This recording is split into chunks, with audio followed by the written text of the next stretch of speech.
So, welcome, ladies and gentlemen, to the Matchfit Football Podcast. I'm your host, Darren, as always, and today I am joined by a serial winner, and we're going to talk about some of those trophies and memories over the years, but we're also going to get into the mindset and how she does her business, how she conducts herself to be the best that she can be. It is West Ham United's Lisa Evans. Welcome to the show.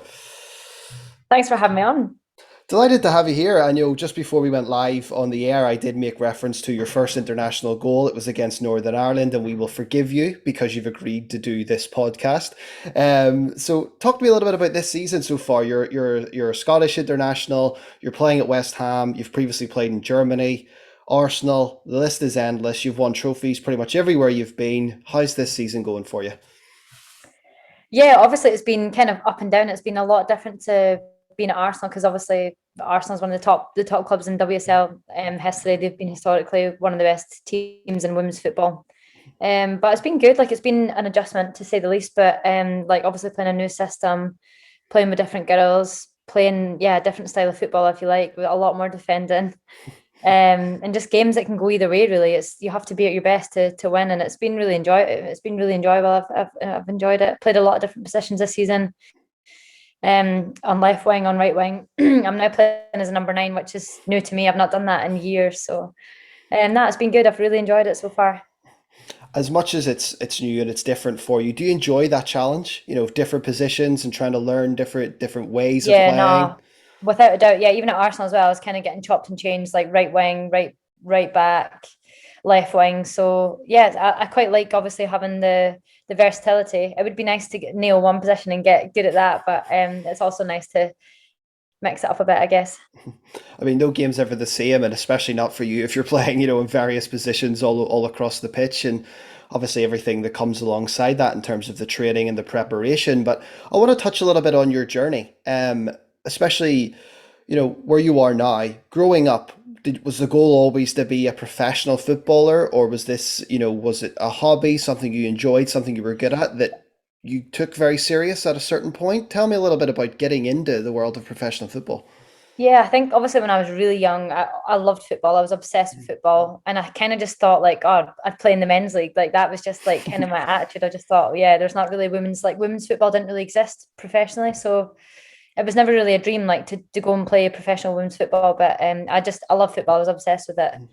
And then as I grew up, I knew that there was more opportunities out there for women to go and play professionally, whether that be in Germany or USA, obviously abroad. Now in this country, we're lucky enough to say that we are professional with the WSL, and obviously Scotland as well. I know they're pushing now for their women's leagues to be all professional. But yeah, like I said, I had a sister who also played sport growing up, and we did every sport under the sun. We didn't. It wasn't just football. We did badminton, tennis, netball. We done the law, and obviously athletics and stuff like that as well. We're both quite good and quite athletic, so we honestly just did a bit of everything. My mum and dad were really good that way. They literally threw us into every kind of sport under the sun. And football was kind of the one that I took the most liking to and haven't really looked back since then. Well, absolutely not. I look at, your resume and the things you've accomplished, where you've played, who you've played with. It's an absolute amazing journey that you've been on so far, and obviously there's some time to go in that.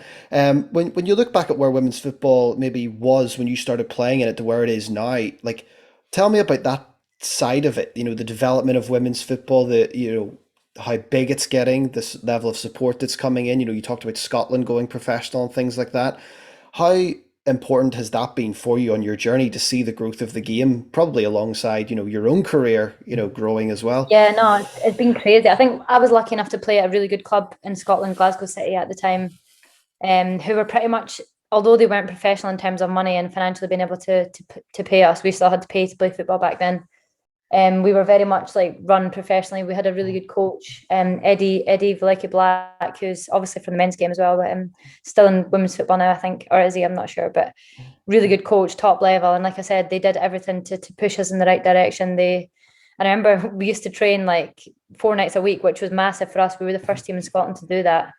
No other team was doing that. And then I was also lucky enough to be part of the Women's Football Academy at Stirling Uni, so I could combine my studies with a footballing program, which was amazing as well. Obviously, eat, sleep, breathe football. Everything was based based around our training and football routines, and we had access to gym, strength and conditioning stuff, had like nutrition workshops. So we were really lucky in that respect. But obviously to get paid to do what you want to do, you had to go abroad, like I said, and that's obviously changed a lot in recent years, both in Scotland, and obviously we're seeing the reaping the rewards now in England, because obviously football's really taken off in the last few years here, which is amazing, and hopefully it continues to do so. It's absolutely great to see, and I think I think it's the FA app does a lot of work on that. Streaming the different games in the WSL and whatnot. It's Yeah. it's a phenomenal piece of equipment that is really out there now to help raise that profile. One of the key points that you made is when you were training, you were at university as well. A lot of our listeners are young people who want to go pro, or else they're young professionals who are maybe at the very early stages of their career. What were the fundamental lessons that you felt you learned early on that have really stood you in good stead as you have progressed throughout your professional career? Yeah, honestly, I just think to enjoy every minute of it, because obviously now I'm 29, you look back and you think, oh, what if I'd done this? What if I'd done that? But like I've literally enjoyed every single minute of being a professional footballer. It's been absolutely amazing. I've been so lucky to see the places that I've seen in the world, and to travel the places I've been, to meet the people along the way. Like I've met so many good friends in so many different countries, nationalities, cultures. It's been amazing. And I think just to enjoy every minute of it and reap the rewards, because like I said, it's really special, and most importantly, I think the people that you meet along the way, it's just so rewarding. If we flip it back to when you were so young and you were beginning on this journey, and you mentioned your family and your sister played a lot of sport as well, and you were playing all sorts of sports growing up. Was your family a big supporter in your dream to go pro and with your obsession with football? Yes, I think they were. Like my mum and dad were very supportive. My mum would always bring like the medical bag. She'd bring like fruit for us at halftime. My mum and dad literally drove me up and down the country to games, and my dad, he was also our coach as well. So he used to like Google like all these lessons and training sessions for us, and they did everything they possibly could to make us the best that we could be. And yeah, hopefully I'm rewarding them now so they can still come down and watch me, and take them out for dinner every so often. But nah, I'm so grateful to them, and obviously my sister as well, who supports me massively. Although she doesn't play anymore, she obviously had a massive impact on my career.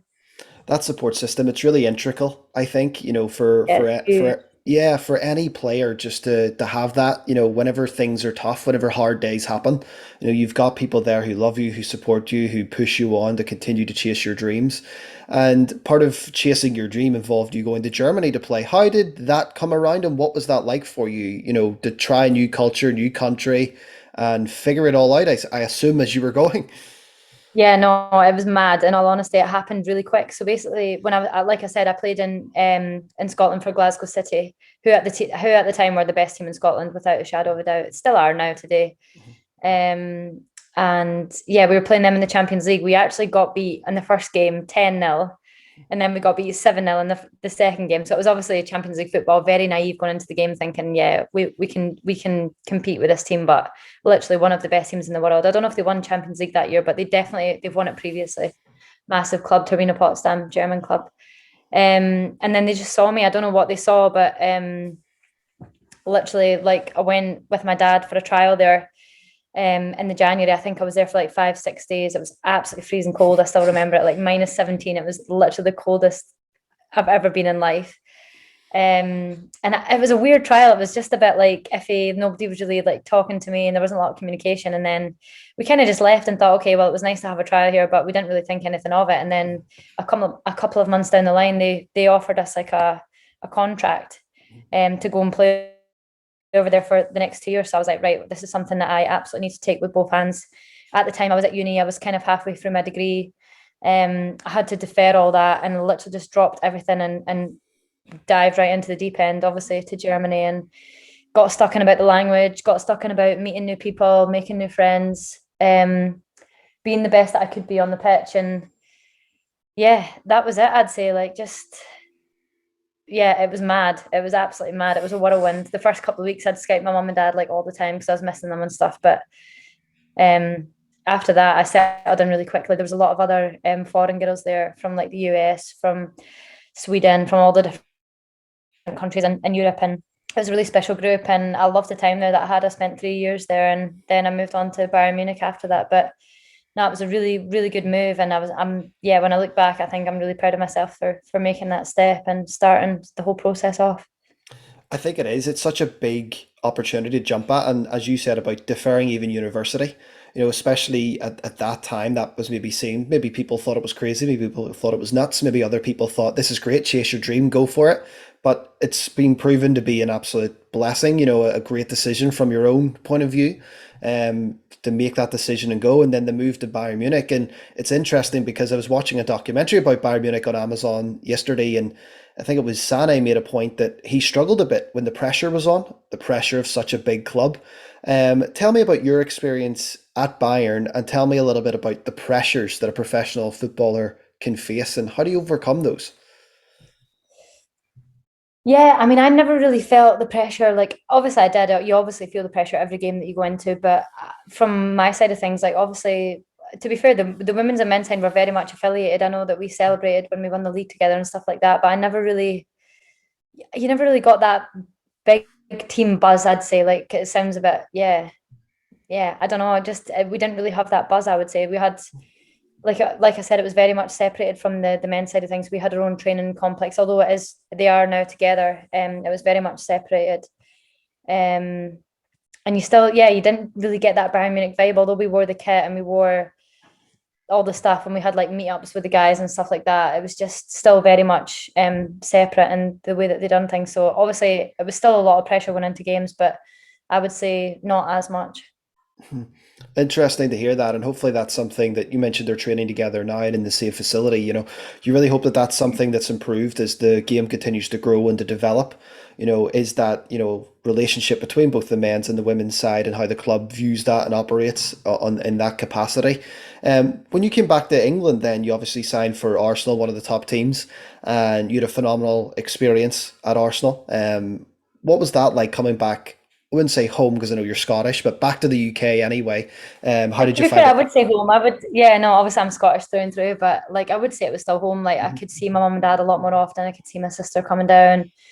Even some of my best mates in football have played at Arsenal with me along the way. So that was really nice. And it was just refreshing to be back in and be in your comfort zone kind of thing a lot more than what you would be in Germany. And obviously like speaking your language every day obviously helps. But nah, it was a great move at the time. I loved my time at Arsenal. It's been fab, and obviously I was gutted to be kind of going out on loan, but it's actually been a really good move for me. In all honesty, so yeah, everything kind of happens for a reason, and it's worked out really well. Everything does happen for a reason. I think that that's key, and it's key to the development. And you said you're wanting to enjoy every moment of it, and that would be your advice. When a younger person coming up through wanting to go on this similar journey to you of this journey in professional football is to enjoy the moments. I want to touch on a topic which I've titled Matchfit Performance, and I've titled this sort of section Keys to Success and Elite Performance. In your opinion, what are those keys to elite performance and success in the professional game? I think just making sure that you're doing the right things. I know like there's obviously tick boxes that we need to kind of do, and I'm not someone that does 10 things out of 10. Like I know that I'm not one of those. There is players that do everything in their power to be the best that they can be, but I know that if I'm doing the majority of them, that it's going to send me in good stead for having a good performance. So obviously that's massive off the pitch. Eating and sleeping for me is like the two, like I need to get that right. I love bed and I love being in bed. I love having the same routine. I'm a good sleeper to be fair, but even naps and stuff for games, I like to have that consistent. And eating's the same really. I know kind of the stuff that I need to be eating when I need to be eating it, and that's obviously massive as well in terms of performance. And was that something you learned over a period of time as you got to know yourself and made your way in the professional game, or was Yeah, that no, I something? think so. Yeah. Yeah, even it's like an education side of things as well. Like I didn't really know much about nutrition. Like growing up, I literally would eat anything that my mum and dad would give me, and it would just be the same for every day. It wouldn't be like based on my training or if I was doing weights that day or if I had a game, everything would be similar and it would just be the same as what they were eating. But obviously, the education helped, and knowing the right stuff to eat, when to eat it, helps massively. Mhm. What about likes of your supplemental intake, your whey proteins, your vitamins? Is there anything along those lines that you find helps you a lot? I think obviously protein, that's a massive one. We obviously do a lot of gym work at West Ham. We're in the gym 3 times a week.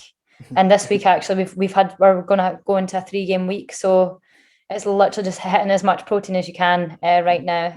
Obviously to make sure that your muscles are fully recovered and you're in a good way for the games coming up. But yeah, like I said, just eating and sleeping well. That's kind of the only things I take probably is whey protein. I've got other stuff. We take like caffeine gels and stuff like that before games.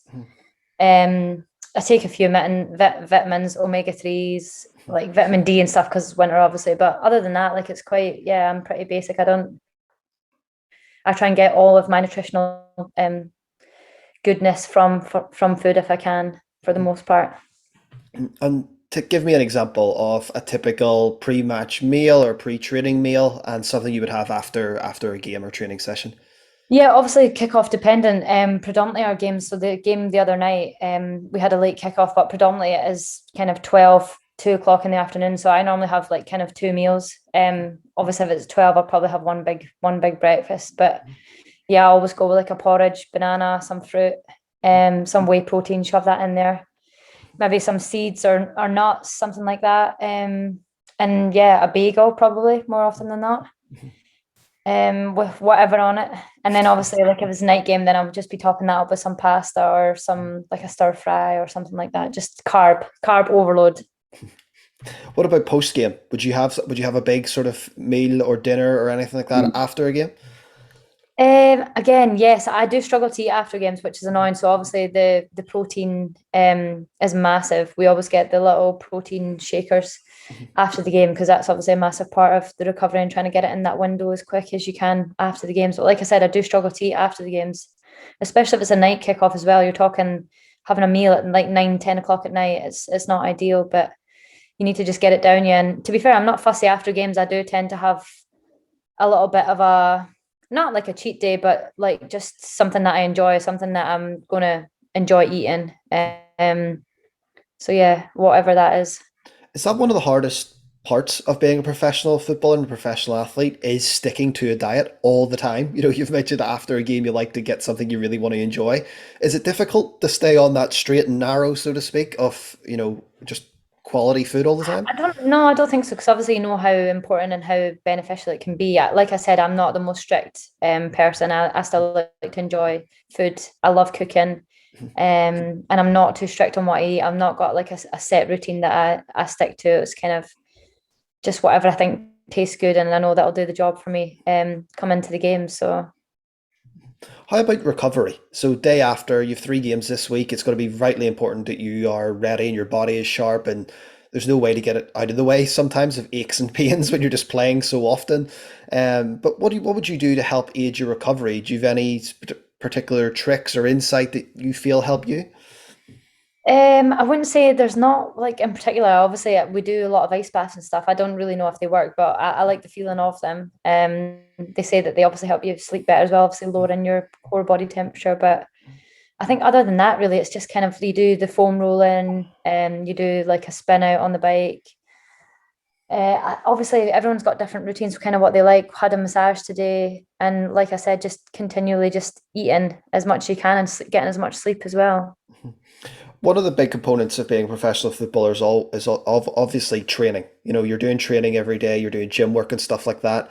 I don't want to touch too much on the actual training and the gym work side of it, but from watching some of your vlogs and doing a bit of research on you before we done this sort of podcast, you seem to be quite jovial and you have a lot of fun in your Uh-huh. No, day, without a doubt. yeah, in your day-to-day work. How important is that atmosphere? And talk to me about specifically at West Ham. I need to know who is the Thursday Trivia champions right now. Is there a particular group table? What's happening there? How important is that atmosphere in terms of the We've team? not had a quiz recently. Do you know, it's been quite sad, obviously, because of COVID. COVID has just been so rife everywhere that we've kind of had to tame it down a bit with the quiz and stuff. But that side of things has actually been really hard because West Ham is a very sociable team. We love doing stuff together. We love hanging out, and I've really missed that side of things. And in all honesty, that is why I do play football. It's the team dynamic side of things that I just really enjoy.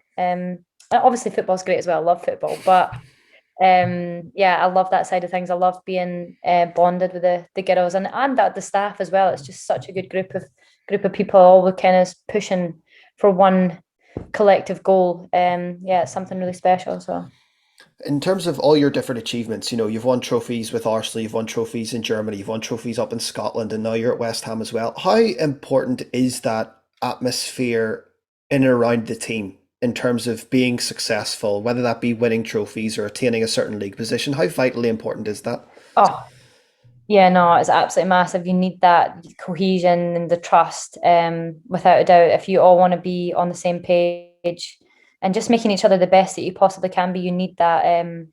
Yeah, the cohesion in the team is obviously a massive thing, and we've got a lot of expertise in that area as well. We've got a really good psychologist at the club, and all the other staff, even our head coach Ollie, he absolutely like swears by it. So we do a lot in terms of that stuff to work and get everyone on the same page and get everyone working together in harmony. I think that harmonious atmosphere and getting everyone on the same page, it feeds so well into like the team mindset and individual mindset for players. And it brings me on, nicely to one of the other topics I want to talk about. It's the Matchfit mindset section.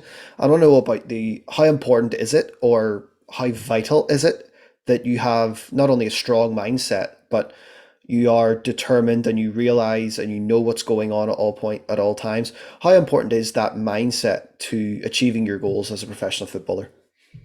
Yeah, it's obviously massive, and the competition's getting bigger and bigger now, especially in women's football. Well, men's football is even worse. To be fair, the competition is so hard for the younger guys breaking through to try and actually break the mold and to make it as a professional player, because there's obviously so many people trying to do that. But obviously the mindset is what gets you there, isn't it? At the end of the day, it's you can have all the talent in the world, but you need to have the right attitude and the right mindset on a daily basis, really, to reap the rewards and to maximize your potential. What about the biggest challenges that you faced? Because with a strong mindset, you obviously have to overcome certain hurdles or things that get thrown in your path to try and bring you down or keep you down, whether it just even just be a bad day at training or whatever. But what are the biggest challenges that you've faced in your career and how have you overcame those challenges? I think just injury, to be honest. I had a really tough year last year at Arsenal, just injured all the time. It was calf, Achilles kind of linked together. I was in a moon boot, in and out of a moon boot twice actually. And it's frustrating, but obviously it's part and parcel of the game, and you can't complain about it. You see people that are in a much worse off position than you are, so you just have to get in and screw the nut every day and be focused. And Arsenal actually had great people around to get us back on the pitch and get us fighting fit. So I was really lucky in that respect to be in really good hands and have everything at my disposal to get back on the pitch as soon as I could.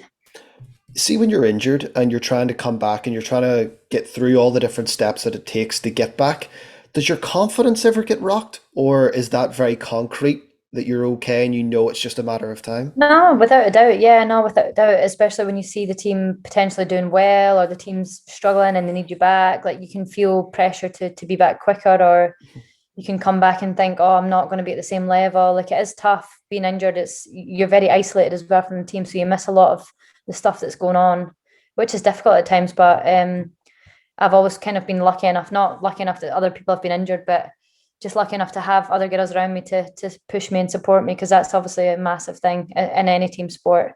To have people pushing you in the right direction, especially in those days where you're kind of struggling for motivation intrinsically in yourself. So it's good to have teammates around you that bring out the best in you and push you.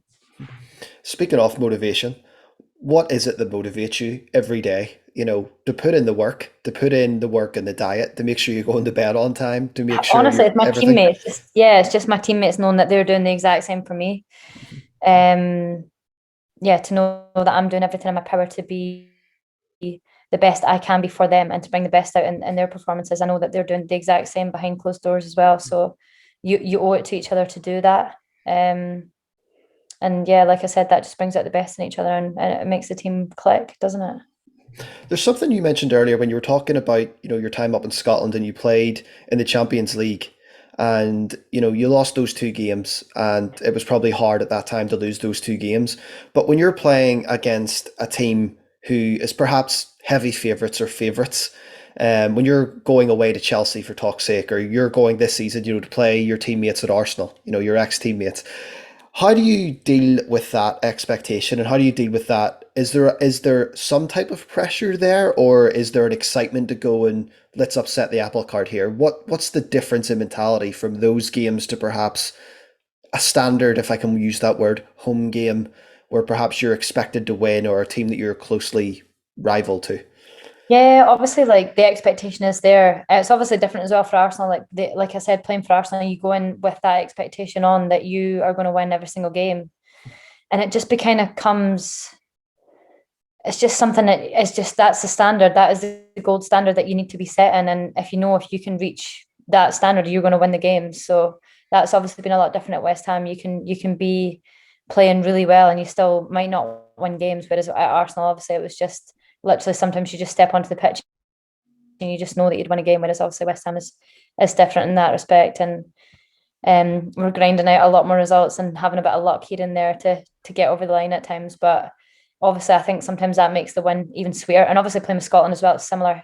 Um, a lot of cases that we are the underdog, being at the World Cup and being at the Euros and stuff like that. It's not always that you're expected to win games when you go to these tournaments, and sometimes that's also a nice expectation of obviously being the underdog, but it's also kind of goes against you as well because everything is already seen as like an achievement, and it's not. You want to obviously be going into the next thing, you want to qualify, you want to get out of the group. Like it's hard to then break that mold, really. It's an interesting dynamic. I think being, as you mentioned, being that underdog, sometimes maybe the media are like, we're just happy to be here. And sometimes you're like, as Exactly. a Yeah. player, I'm not happy to be here. I want to win. I want to Yeah. compete. And Totally. is that, has that ever been a clash for you? Maybe not so much against with other players or anything like that, but is that something you've had to fight against, so to speak, maybe with the media portrayal or toxic, I expectation? mean, yeah, like we've never really bitten to any kind of media. We kind of, when we're in camps and stuff like that, we kind of avoid it as much as we can, like good media, bad media, whatever. Just kind of, we could kind of go into our own little bubble for like World Cups and Euros. Um, I just think it's the right thing to do to switch off a bit from social media and to not get caught up in it because it can be brutal at times. And yeah, like I said, not everything's always as positive. So It's yeah, it's like the best and worst thing that has ever happened to football, isn't it? Social media, it's made everything so accessible, but it's also made totally. everyone so accessible in the wrong way at the same time. Yeah, It's kind of crazy. And one of the things I want to touch on is you mentioned being up with Scotland is when people want to be professional. When I was a kid playing football and I wanted to be professional, and I was never good enough, but when I wanted to be professional, you dreamed of playing professional football, but you also dreamed of representing your country. And to me, I always felt like that was the ultimate. Other people might have dreams of, lifting the FA Cup or the Champions League. I always dreamt of playing for my country. What is that like for you? You've done that. You've lifted trophies at club level. You've played for your country. What's the difference between club and country at that elite level? Is there much of a difference in terms of how it's run, how it's organized, the training sessions? What's it like? nah, like I don't think so. It's very obviously it's different going into national team camps and stuff like that. They're both equally like total professional. But obviously the dynamic is different. We don't see each other all the time. Um, at national team, and it's obviously you're there for a lot shorter periods of time. So it's kind of just sticking to everyone's own kind of routines, what they do at club, what they do on a daily basis, and then kind of bringing that all together and trying to work out kind of a happy medium for keeping everyone sweet and keeping everyone on the same page. But again, you've also got the dynamic of you're all from the same country, the same culture, and you just also have that connection already within the squad. And yeah, I love playing with national team. It's not that I prefer playing West Ham or national team. It's just so different dynamics in both. West Ham's obviously like your family because you spend so much time with them, but yeah, like Scotland's literally like in your blood. It's like your heritage and your yeah, just what you're all about, really, isn't it? Your identity.